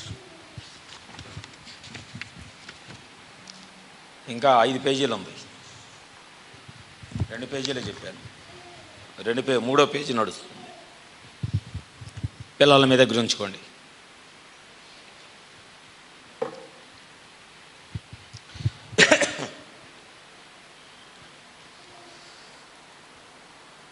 ఎన్నుకోబడిన అబ్రహాము సంతానముతో దేవుడు నిలబడి ఉంటాడు. ఇప్పుడు దేవుడు ఎవరింట్లో ఉన్నాడు? అబ్రహాము ఇంట్లో ఉన్నాడు. అబ్రహాము ఎన్నిక చేయబడినవాడు, అబ్రహాము పిలవబడినవాడు, అబ్రహాము ఏర్పరచబడినవాడు, అబ్రహాము విడిపించబడినవాడు. ఆమేన్. అబ్రహాముకు వాగ్దానం చేయబడినవాడు అబ్రహాము. ఆమేన్. అందుకే దేవుడంట అబ్రహాముతో నిలబడి ఉన్నాడు. సొదొమలోకి వెళ్ళటానికి దేవుడు ఇష్టపడటం లేదు. ఆ గుడ్డివారి దగ్గరికి వెళ్ళటానికి ఈ తేడాను గమనిస్తే చాలు. నేత్రాలు తెరవబడి వాక్యాన్ని గుర్తించిన వారితో దేవుడు నిలబడి ఉంటాడు. వాక్యాన్ని గుర్తించకుండా, సరిగ్గా అర్థం చేసుకోకుండా, ఇష్టం వచ్చినట్లుగా జీవించిన వారి దగ్గర కానీ, వారి కుటుంబానికి కానీ, వారి ఇంటికి కానీ, దేవుడికి విలువ ఇవ్వని వారి యొక్క గృహానికి కానీ దేవుడు వెళ్ళటానికి ఇష్టపడడు. అబ్రహాము సంతానముతో, ఎన్నిక చేయబడిన వారితో, ఏర్పాటు చేయబడిన వారితోనే దేవుడు నిలిచి ఉంటాడు. Praise the lord. హల్లెలూయా. ఈరోజు సొదొమ గొమొర పాపముతో నింపబడి ఎలాగున్నదో ఇప్పుడు ప్రస్తుతం లోకం కూడా అలాగే ఉంది. అవునా? చూడండి, నామకార్థ సంఘముగా. ఎందుకని? వాళ్ళకన్నీ అక్కడ అన్ని సౌకర్యాలు ఉన్నాయి, అన్ని వసతులు ఉన్నాయి. లోతు ఎక్కడున్నాడంటే నామకార్థ సంఘములో ఉన్నాడు. కానీ వర్తమానం అక్కడ కూడా వెళ్ళింది. అవునా? కానీ ఇక్కడ దేవుడు అబ్రహాముతో నిలబడి ఉన్నాడు. ఆత్మ సంబంధమైన సంఘముతో దేవుడు నిలబడి ఉన్నాడు. శరీర సంబంధమైన సంఘముతో దేవుడు నిలబడి లేడు. Praise the lord. హల్లెలూయా. అందుకే ప్రవక్త ఏమన్నాడంటే, ఈ దినము దేవుడిని, ఈ మాట వినాలి అందరూ, ఈ దినమున అంటే ఈ రోజున కూడా మనకు కూడా ప్రవక్త బోధించను త్రోసివేసిన కారణము చేత అనేక మంది గుడ్డివారిగా ఉన్నారు. వారికి ఇక కేవలం తీర్పు మాత్రమే మిగిలి ఉన్నది. అర్థమైందండి? దేవుడిని, ఆయన కృపను ఎవరైతే త్రోసివేశారో వారంట ఆ కారణాన్ని బట్టి, దేవుణ్ణి తృణీకరించడాన్ని బట్టి, ఆయన కృపను తృణీకరించడాన్ని బట్టి వారు గుడ్డివారిగా చేయబడ్డారంట. ఇంకా వాళ్ళకి ఏం మిగిలి ఉందంటే, కానీ దేవుడు అంట తన ప్రేమలో, తన కృపలో మన కొరకు ఒక మంచి మార్గాన్ని దేవుడు తెరిచి ఉంచాడు. Praise the lord. ఎప్పుడు? తీర్పు రాక మునిపే. ఆమేన్. తీర్పు రాక మునిపే దేవుడు తప్పించుకునే ఒక మార్గాన్ని దేవుడు తెరుస్తున్నాడు. ఆ మార్గాన్ని వెంబడించాలని ఆశించే వారి నిమిత్తమే ఆయన దాన్ని ఏర్పాటు చేశాడు. అర్థమైందండి? ఆయన తప్పించు మార్గమును ఏర్పరచుట అనేది అదే ఆయన కృప. మన కొరకు ఒక మార్గము తెరవటమే ఒక కృప, ఆయన కృప. Praise the lord. హల్లెలూయా. ఎందుకని బైబిల్ చెప్తుంది, ఎవరు నశించుట ఆయనకిష్టము లేదు, అందరూ అంతటను మారు మనస్సు పొందవలెన అన్నదే దేవుడు కావలసింది. దేవుడు ఆశిస్తుంది కూడా అదే. ఆమేన్. హల్లెలూయా. కానీ ఎవరైతే దేవుని యొక్క తీర్పు రాకమునిపే ఆయన మార్గములో నడవాలని ఆశపడతారో, దేవుని మార్గములో నడవటానికి ఇష్టపడతారో వారి కొరకు మాత్రమే దేవుడు మార్గాన్ని తెరిచాడు. నువ్వు దాన్ని గుర్తించాలి. నీ కొరకు ఒక మార్గము తెరవబడి ఉందని నువ్వు దాన్ని గుర్తించాలి. ఎలాగా? నిజముగా దేవుడు అద్భుతాలు చేస్తున్నాడు, ఈ రోజుకి స్వస్థతలు చేస్తున్నాడు, ప్రార్థనకి జవాబులు ఇస్తున్నాడు. ఎందుకంటే ఆయన మన మధ్య సజీవుడుగానే ఉన్నాడు ఆయన. హల్లెలూయా. మనం ఆయన వాక్యాన్ని గుర్తించగలిగితే ఖచ్చితముగా మనము ఆయన ఏర్పాటు చేసిన మార్గములో నడవటానికి దేవుడు మనకు అధికారం ఇస్తాడు. Praise the lord. ఇక్కడ ప్రవక్త అంటున్నాడు, శారీర రీతిగా ఆత్మీయ రీతిగా గుడ్డితనం గురించి మాట్లాడుతున్నాడు. ఏమంటున్నాడంటే, ఒకవేళ ఈ దినమున నేను నా కన్ను దృష్టి వద్దు, నాకు దృష్టి వద్దు అని అనుకొని నా కన్నులు నేను బయటికి తీసేసాను అనుకోండి, నా కన్నులు వాటి స్థానంలో ఉండటానికి వ్యతిరేకిస్తే, అంటే నా కన్నులు ఎక్కడ ఉంటో నాకు ఇష్టం లేదు కాబట్టి దేంతో దాంతో నేను పొడుచుకొని నా 2 కన్నులు నేను పీకేసుకుంటాను అని నేను దాన్ని తీసేస్తే ఇంకెన్నడూ కూడా నా జీవితంలో నేను చూడటం నేను కోరుకోను. దీని అర్థం ఏంటో తెలుసా? నువ్వు నిర్ణయం తీసుకుంటావే, ఏదో వాక్యం విని వెళ్దాంలే, చాలులే, మనకెందుకు మారు మనసులు, మన బతుకు మనం బతుకుదాం, మన జీవితం మనం జీవిద్దాం, ఎట్లుంటే కాస్త గడుస్తుంది, ఎట్లుంటే కాస్త బాగుంది, ఎట్లుంటే కాస్త ఎదుగుతున్నాము, ఎట్లుంటే కాస్త అంటే నీ జీవితంలో నువ్వు ఎన్నడూ కూడా పరలోక సంబంధమైన, ఆత్మ సంబంధమైన, లేకపోతే దేవుని వెలుగును చూడాలని నువ్వు కోరుకోవటం లేదు. నీ కళ్ళను నీవే పొడుచుకుంటున్నావు. నీ కళ్ళను నీవే పొడుచుకుంటున్నావు. ఆత్మీయంగా కూడా ఇది వర్తిస్తుంది అంటున్నాడు ప్రవక్త. దేవుని యొక్క వాక్యములో చూడటానికి నువ్వు వ్యతిరేకిస్తే, ఆయన ప్రణాళికను చూడటానికి వ్యతిరేకిస్తే, దేవుణ్ణి చూడటానికి ఒక మనుషుడు వ్యతిరేకిస్తే, ఆయన అంటున్నాడు అంటే నీ కళ్ళను నువ్వే పెరికి వేసుకుంటున్నావు. Praise the lord. ఇది మనం ఎలాంటి సమయంలో ఉన్నాం? అంత్య దినముల్లో ఉన్నాం. లవోదికీయ సంఘకాలం ఏమని చెబుతుంది? నీవు దేని గురించి మాట్లాడుతున్నాం? మనం దేని గురించి మాట్లాడుతున్నాం? గురుడితనం, ఆత్మీయ గురుడితనం, శరీర గురుడితనం గురించి. ఈ అంత్య దినముల్లో, ఈ చివరి సంఘకాలం యొక్క స్థితి ఏంటి? నీవు గురుడివాడవు, నీవు గురుడివాడవు. సంఘములతో ఆత్మ చెప్పుచున్న మాట చెవిగలవాడు వినుగాక. నీవు గురుడివాడవు. హల్లెలూయా. పంపబడిన ప్రవక్తను గుర్తించడంలో ఆ రోజు సిరియన్లు తప్పిపోయారు, ఆ రోజు సొదొమ ప్రజలతో తప్పిపోయారు. ఈ రోజున మన కొరకు ఈ చివరి కాలంలో లవోదికీయ సంఘ కాలానికి పంపబడిన ప్రవక్తను చూడటంలో ఈ లోకములో ఉన్న సంఘ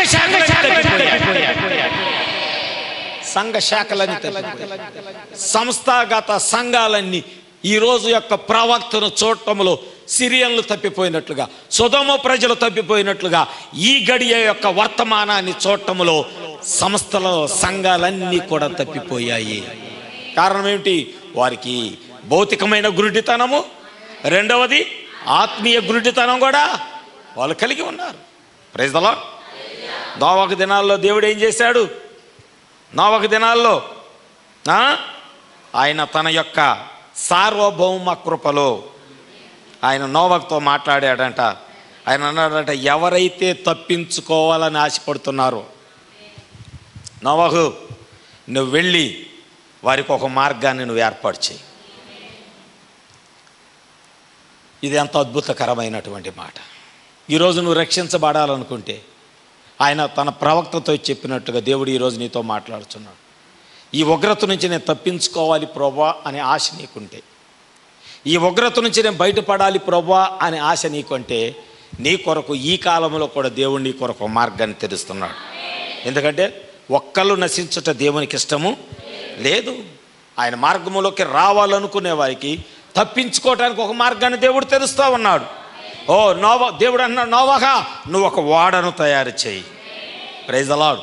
అంటే ఆ కాలంలో ఆదిలో ఓడ అనేది ఒక తప్పించుకునే స్థలము, ఓడ అనేది ఒక దాగు స్థలం అయి ఉన్నది. హల్లెలూయా. పాత నిబంధన గ్రంథములో ఈ తప్పించుకునే స్థలం గురించి ముగ్గురు గట్టిగా మాట్లాడారు. ఏది? తప్పించుకునే ఒక స్థలం గురించి. స్థలం ఒకటే, మొట్టమొదటి చెప్పాను, స్థలం ఒకటే, పేర్లు అనేక రకాలై ఉన్నాయి. Praise the lord. హల్లెలూయా. దాని గురించి పాత నిబంధన గ్రంథంలో ముగ్గురు వ్యక్తులు మాట్లాడారు. ఈ ముగ్గురు ఈ దినము యొక్క సంఘానికి ఒక గొప్ప ఓడ అయిన క్రీస్తుకు సాదృశ్యంగా ఉన్నది. ప్రవక్త చెప్తున్నాడు. ఆ మార్గాలు 3 మార్గాలు చూపించారు తప్పించుకునేది. కానీ ఆ 3 మార్గాలు ఎక్కడ ఉన్నాయి అంటే క్రీస్తులో ఉన్నాయి. 3 అనేది దృఢమైనది, పరిపూర్ణమైన సంఖ్య కదా. 3 అంటే పరిపూర్ణమైన సంఖ్య. మొట్టమొదటిది వాటిలో ఒకటేంటంటే ఇప్పుడు మనం చెప్పుకున్న రీతిగా నోవహు నిర్మించిన ఓడ. నోవహు ద్వారా ఓడ నిర్మించడం. రెండవది మోషే పలకబడిన వాక్యము చేత.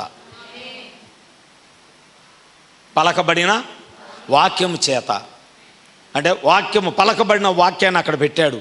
నువ్వు తప్పించుకోవాలన్నా, నువ్వు స్వస్థత పొందుకోవాలన్నా అక్కడ ఒక లేఖనం ఉన్నది, అక్కడ ఒక వాక్యం ఉన్నది. దేవుడు మోషేకు ఆ వాక్యాన్ని ఇచ్చాడు. ఆమేన్. పలకబడినా అమ్మా అందరు ఇక్కడే ఉన్నారా? ముగించుకుందామా? ముగిద్దాం. రెండవది పలకబడిన వాక్యం. మూడవది ఇశ్రాయేలీల కొరకు ఇవ్వబడిన దాగు స్థలము, నిబంధన మందసము. ఆమేన్.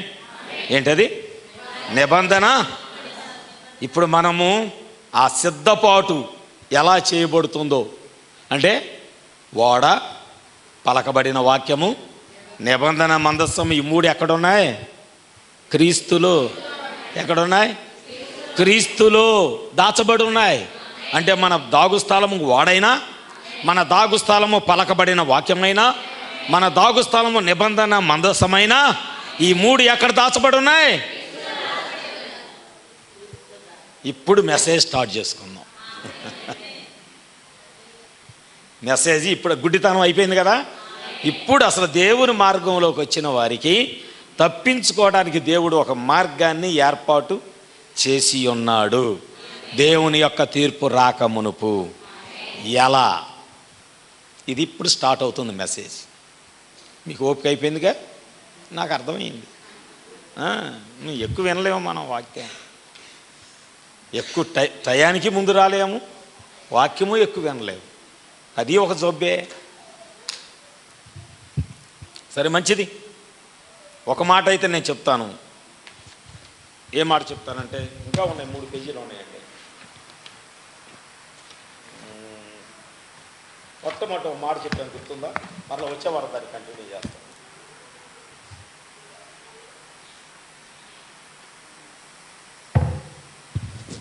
నోవహు ఓడ తయారు చేయి. ఏ చెక్కతో పడితే ఆ చెక్కతో కాదు సుమి, చితిసారకపు. దేవుడు ఎలాంటి చెక్కను ఎన్నిక చేసుకున్నాడో తెలుసా? ఎలాంటి చెక్కను? మనమైతే తలుపులు చేయించడానికి 100 షాపులు తిరిగి ఈ టేకు బాగుంటుందా, ఆ టేకు బాగుంటుంది కదా. మాథ్యూ వడ్రంగా ఆయనకి ఆర్డర్ పెట్టాడు, కొలతలు కలుసుకొని వెళ్ళి నువ్వు మంచి టేకు తీసుకొచ్చి తలుపులు చేయని.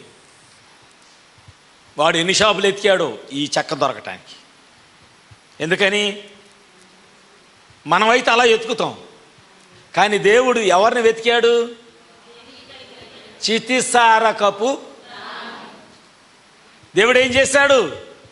ఆ చెక్క ఎలాంటిదో తెలుసా? ఆ చెక్కకి ఎక్కడ అసలు సరి అయినటువంటి స్థానం కనబడదు, అన్ని కన్నాలే పురుగులు తినేసినట్లుగా. ఆ చెక్కను నీళ్ళలో వేస్తేనంట అది నీళ్లు పీల్చుకునే స్వభావం ఉంది కనుక కొంతసేపటి తర్వాత మునిగిపోద్దంట. అంటే దేనికి? మరి అలాంటి చెక్కతో ఓడ తయారు చేస్తే ఓడ ఎలాగ నీటి మీద నిలబడిద్ది? అది నిలబడాలంటే ఏదో ఒక మార్గము తెరవాల్సిందే.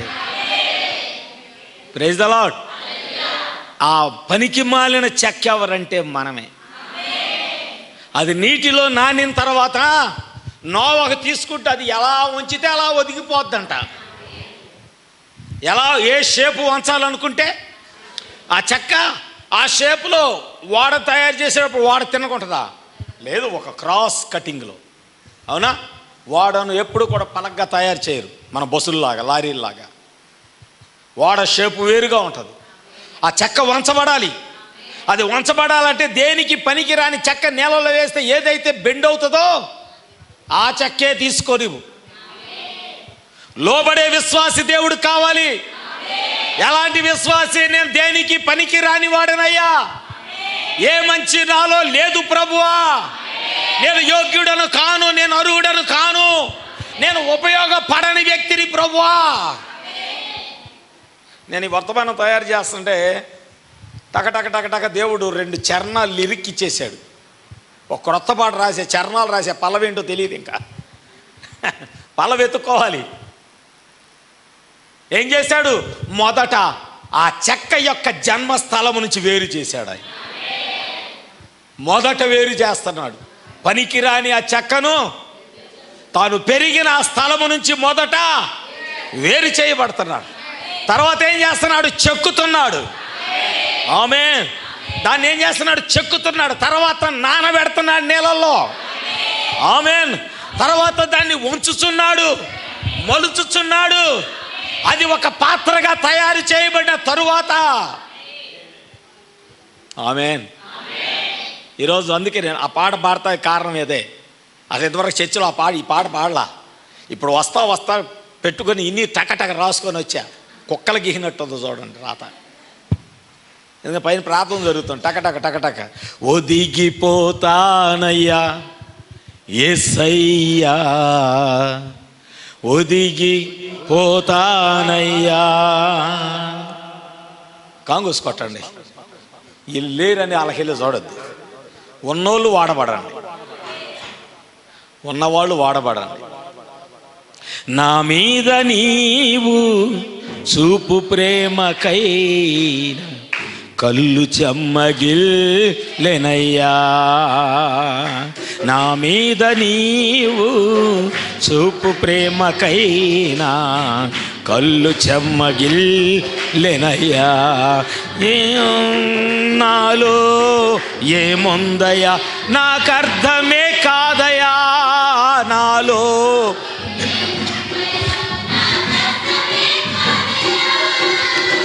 జీవితాంతం నీ కౌగిలిలో నేనయ్యా యేసయ్యా, ఒదిగిపోతానయ్యా యేసయ్యా, ఒదిగిపోతానయ్యా, ఒదిగిపోతానయ్యా యేసయ్యా, ఒదిగి. దేవునికి మహిమ కలుగునుగాక. ఆయన చేతిలోకి అయ్యా నేను పనికిరాని చెక్కనే. అవునా? ఆయన ఏం చేస్తున్నాడు? మొదట ఆ చెట్టు నిండా కన్నాలి. ఒకసారి చెప్పాను నేను మీకు ఈ చెక్క గురించి. మొత్తం టీవీలో వేసి, అవునా, స్క్రీన్ మీద వేసి అది ఈ చెక్క ఎలా ఉంటుంది. ఇప్పుడు ఏం చేస్తున్నాడు తెలుసా? ఆ చెక్క నీటి మీద వెళ్ళటానికి దేవుడు ఒక మార్గాన్ని తెరవాల్సి వచ్చింది. దానికి ఏం చేస్తున్నాడంటే ఆయన లోపల బయట. ప్రవక్త అంటున్నాడు, నేను ఒకసారి ఒక లైబ్రరీకి వెళ్ళి అసలు ఆ కీలు ఏమిటి అని ఒక పుస్తకంలో నేను చదవటం ప్రారంభించాను. అది ఏమిటి అంటే ఆ కీలు ఏదో పదార్థాలతో తయారు చేయరు, ఒక ప్రత్యేకమైన ఒక చెట్టు ఉంటుంది. Praise the lord. ఈ కీలు రావటానికి జాగ్రత్తగా వినండి. ఈ కీలు రావటానికి ఆ చెట్టు ఏమవుతుందో తెలుసా? గాయపరచబడిద్ది. ఆ చెట్టు గాయపరచబడినప్పుడు ఆ గాయాల్లో నుంచి ఒక జిగురు బయటకు వస్తుంది. కలవరి శిలువలో యేసుక్రీస్తు నీ కొరకు నా కొరకు కొట్టబడినప్పుడు ఆ గాయాల్లో నుంచి ఆ జిగురు లాంటి రక్తము కారినట్లుగా ఆ యొక్క చెట్టు నుంచి ఆ జిగురు కారినప్పుడు అది కాల్చబడిద్ది, అది వేడి చేయబడిద్ది, అప్పుడు అది కీలుగా మార్చబడిద్ది. Praise the lord. ఆ వేడి కీలు తీసుకొచ్చి ఆ చెక్క మీద పోస్తే ఆ వేడి కీలు ఏం చేస్తుందో తెలుసా? ప్రతి కన్నములోకి, ప్రతి బలహీనతలోకి, ప్రతి పాపములోకి, మన ప్రతి దోషములోకి, మన ప్రతి రోగములోకి ఆ రక్తము వెళ్ళి, ఆ కీలు వెళ్ళి లోపల బయట ఆ వేడితో నింపబడిన పరిశుద్ధాత్ముని యొక్క రక్తము, పరిశుద్ధాత్మ యొక్క బాప్తిస్మతో దేవుడు మనలను నింపి ఆయన చూపు త్రోవలో వెళ్ళటానికి మన కొరకు ఆయనే కొట్టబడిన చెట్టుగా శరీరం ధరించి భూమి మీదకి వచ్చాడు ఆయన. హల్లెలూయా, హల్లెలూయా. ఒకవేళ ఈ పడవ నడవాలంటే పనికిరాని మనము తీర్పు నుంచి తప్పించబడి, దైవికమైన తీర్పు నుంచి వేరు చేయబడి, దేవుడు చూపిన మార్గంలో మనం ప్రయాణం చేయాలంటే మన కొరకు ఒక మార్గం తెరిచాడు. ఆ మార్గమే ప్రభువైన యేసుక్రీస్తు. ఆయన మన కొరకు కొట్టబడ్డాడు, నలగా కొట్టబడ్డాడు. ఆయన మన పాపాల నిమిత్తం రక్తం కార్చాడు. ఆయన రక్తంలో మన పాపాలన్నీ కడిగి వేశాడు. ఎక్కడ వెతికినా కన్నం కనబట్టలా ఏమ్మా, ఎక్కడ వెతికినా పాపం కనబట్టలా. అరికాల నుంచి నడినెత్తి వరకు అనేక శత్రువులు, అనేక సైతాను, అనేక రకాల పిల్ల దెయ్యాలు వచ్చి వెతుకుతున్నాయంట. వేళల్లో పాపముందా, పాపముందా, పాపముందా అని. దేవుడు ఏం చేశాడు? ఒక్క పాపము కూడా కనబడకుండా వేడి పరిశుద్ధాత్మ, అగ్నితో నింపబడిన వాక్యమై ఉన్న పరిశుద్ధాత్మ, హల్లెలూయా, ఆయన మనకి లోపల బయట ఎలాగా పెంతుకొస్తు దినమందు అగ్నితో నింపబడిన పరిశుద్ధాత్మ. ఆయన వారు మేడగదిలో ఉన్నప్పుడు, ఆ మేడగదిలో ఉన్న వారి మీద ఆ వేడి కీలు వారి మీద పోసినప్పుడు, ఆమేన్, వేడి కీలు వారి మీద పోసినప్పుడు లోపల ఉన్న వారి మీద ఆ వేడి కీలు పూయబడింది, వెలపల ఉన్న వారి మీద కూడా వేడి కీలు పూయబడింది. ఆ రోజున సంఘము కట్టబడింది. ఆ రోజున పరిశుద్ధాత్మతో కట్టబడిన సంఘం అది. ఈ రోజు నోవహు పూసిన కీలు పెంతుకోస్తు దినమందు సిద్ధపరచబడిన సంఘం వలె ఈ రోజు కూడా మనము కూడా అలాంటి స్థితిలో లోపల బయట పరిశుద్ధాత్మ కలిగిన వ్యక్తుల వలె మనం జీవించగలిగాం. ఇప్పుడు నువ్వు నడుస్తావు ఆయన చూపిన త్రోవలో, ఆయన చూపిన మార్గం. ఎందుకంటే నీ ఒక్కదాని వల్ల, నీ ఒక్కడి వల్ల నడవటం సాధ్యం కాదు దేవుడు లేకుండా. ఎందుకంటే మనం పనికిరాని చెట్లం, దేనికి పనికిరాని వారం. అవునా? కుమ్మరివాడు ఏం చేస్తాడు? జగటమను తీసుకొని మొదట రాళ్ళన్నీ ఏరేస్తాడు, రాళ్ళన్నీ ఏరేస్తాడు. అవునా? బాగా శుద్ధి చేస్తాడు ఆ మట్టిని. అవునా? ఒక్క నలక కూడా లేకుండా. ఎందుకంటే ఆయన నిన్ను ఒక పాత్రగా చేయాలనుకున్నాడు, తనకిష్టమైన పాత్రగా చేయాలనుకున్నాడు. అందుకే నిన్నేం చేశాడు? తీసుకొచ్చి సారి మీద పెట్టాడు. అవునా? ఆయన తన చక్రాన్ని, కాలం యొక్క చక్రాన్ని తిప్పటం ప్రారంభించాడు. ఆయన చేతుల్లోకి నిన్ను తీసుకున్నాడు. ఆయనకు ఆలోచన వచ్చింది, నిన్ను ఎలాంటి విశ్వాసిగా చేయాలి, ఎలాంటి సువార్థికుడిగా చేయాలి, ఎలాంటి గాయకుడిగా చేయాలి, ఎలాంటి పరిచర్య చేసే వ్యక్తిగా చేయాలి, ఎలాంటి సేవకుడిగా చేయాలి, ఎలాంటి ప్రవక్తగా చేయాలి. దేవుడు తన ఆలోచనలో నీ ఎడల ఒక పాత్ర యొక్క రూపాన్ని దేవుడు కలిగి ఉన్నాడు. ఆమేన్. అంతే, చక్రం తిరుగుతుంది, వాక్యం తిరుగుతుంది. ఆయన తన చెయ్యి లోపల పెట్టాడు, బయట ఒక చెయ్యి పెట్టాడు, ఆ చక్రం తిరుగుతూ ఉంది. ఆయన ఆలోచనలో ఉన్న రీతిగా తన చేతులతో ఆ మట్టిని ఒక పాత్రగా చేయటం ప్రారంభించాడు. అందుకే ఆయన చేతిలో ఒదిగిపోండి. నిన్ను ఎలా చేయాలనుకున్నాడో ఆయనకు ఒక ఆలోచన ఉంది. నిన్ను ఎలా తయారు చేయాలో ఆయనకు ఒక ఉద్దేశం ఉంది. నువ్వేనో దేవుని చేతులు అలా పెడతావు కానీ నీ చెయ్యి ఇట్లా. అయ్యా నా పిల్లలు, అయ్యా నా భర్త ఆయన చేతుల్లో పెడుతున్నావు కానీ ఇంకా ఆ చెయ్యి అట్టే పట్టుకొని ఉన్నారు. నువ్వు చెయ్యి తీయి, ఆయన చేతికి విడిచిపెట్టు. నీ పిల్లలను, నీ భర్తను, నీ కుటుంబాన్ని ఆయన చేతిలో పెట్టు. నువ్వు ఆయన చేతిలోకి వెళ్ళిపోయి ఒదిగిపోతాను ప్రభువా. నీకు ఇష్టమైన పాత్రగా నన్ను తయారు చేయి ప్రభువా. చెప్పగలుగుతామా? మనందరం లేచి నిలబడదాం.